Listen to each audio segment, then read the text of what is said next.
So I know that it is fun for fantasy writers and D&D players to pontificate on the ecologies and anatomy and all these other things about fantasy races.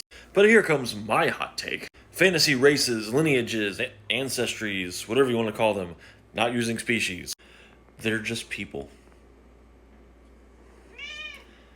They're just humans that are kind of different. Allow me to explain.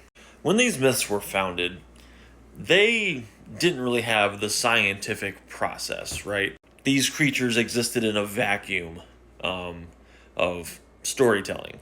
And the only thing that we understood back then, as far as other people are concerned, is us. So if you ask yourself, what happens with baby centaurs? Do the horse bodies still run around while the baby tops flail?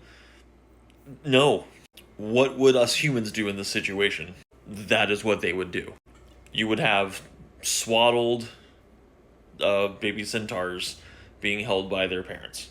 I give you the freedom to no longer worry about the caloric intake of centaurs and minotaurs and bird people and dinosaur people, whatever. It is fantasy.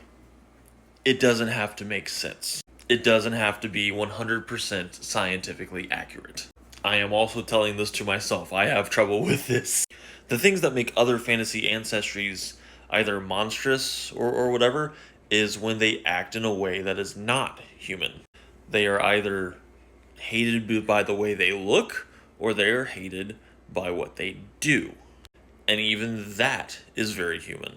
Tolkien's orcs are basically just a brainwashed people. But when you discover that outside of that, they are also super cool with cannibalism, monstrous.